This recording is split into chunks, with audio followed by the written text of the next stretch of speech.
Hello, Internet. Let's try again. Hello, Internet. Hello. We're live from Greenville, South Carolina, where we're learning about using blogs and social media in the context of our classroom. This is going to be live. This whole thing is live. So I'll share it this way. I'll spin it around this way. Now, the neat thing about this is I just tweeted this out to about 105,000 people. Random looky-loos on the Internet. And we're all here. We'll put it in front of the slides. And so what you can do when you're thinking about using video for your blog or your classroom is that kid who's absent that day, if you spend $7 at Walmart to get this little doohickey and you find the next broken selfie stick in your dumpster, you've got an instant way to make a video lesson that you can then put in your blog later. Mission accomplished. That question of, what did we do yesterday? It's done. You live streamed it. Kids can drop in. You can get it later. They can come back and watch this thing later. Beautiful little system. $7. And whatever the cost of your phone was. Is YouTube blocked in your school? Yes.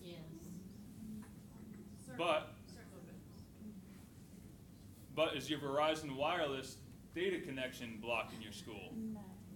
Or your AT&T connection blocked in your school? It's not. Okay?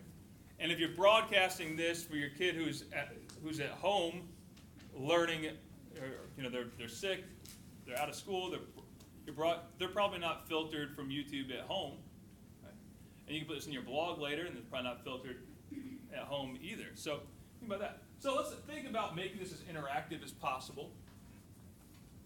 Now, to do this, blogging is not just written words. It's not just video.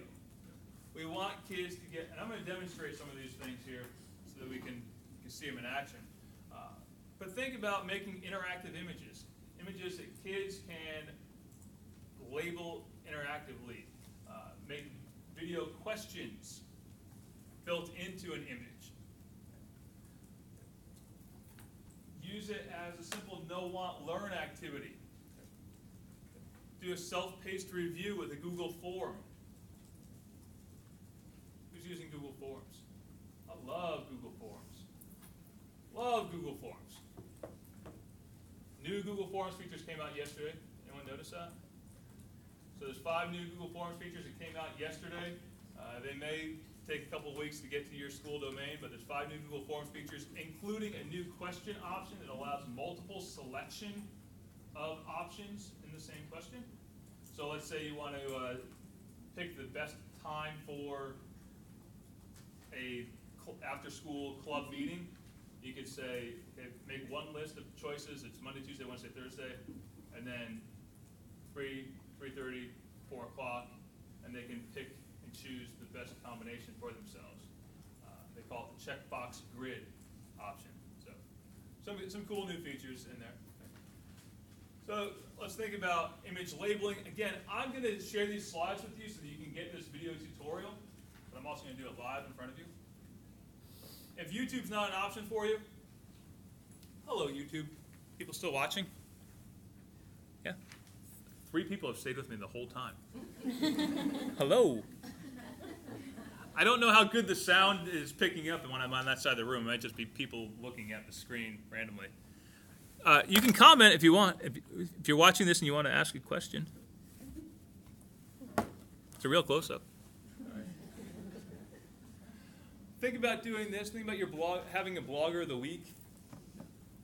It could be an award, or it could just be you have one person who's responsible for writing a weekly summary that week of what happened in class.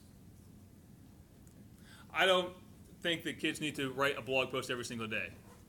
By no means do I think you need to do this every single day. I think once a week is sufficient.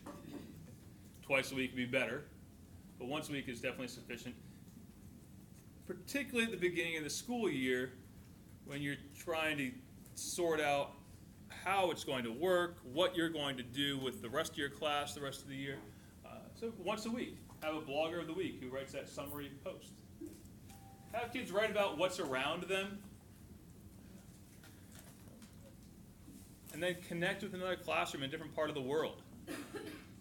One of the coolest things I ever got to do with kids is blog with a group of kids in Norway, and I lived in Norway, Maine, and a lot of my students lived in Norway, Maine.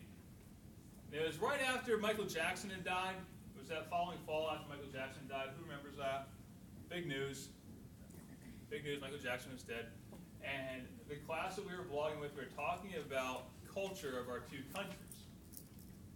The kids in Norway were all about Michael Jackson. They wanted to know, all about how did my kids feel about Michael Jackson. Just tons of pop culture questions. Well, unfortunately, living in rural Maine, Michael Jackson was not on the radar of most of my students. It was more like, Kenny Chesney was, what was on the radar for my students. So it was a little bit of a letdown for them. But it was a good learning experience on both halves, on both sides of the equation, because it was like, okay, we have this one vision of what culture looks like from what we get when we Google things, and there's another vision when we actually get to interact with people who really live in those places. And now we have 6 people here. Ooh, wow. All right. And if you're wondering,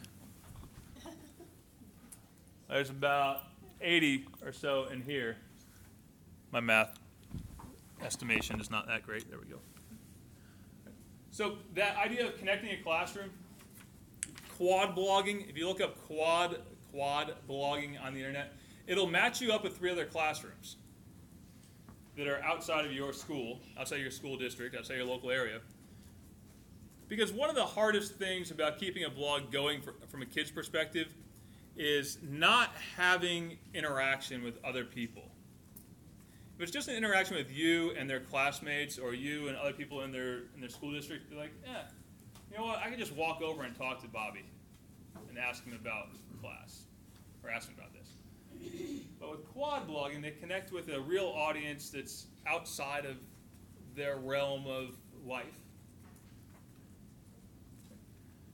And at the end of the day, remember, all this takes a lot of persistence. Now, what I want to do, I've got about 20 minutes.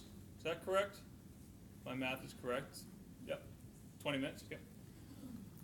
I'm going to give you, there's a link for a copy of these slides.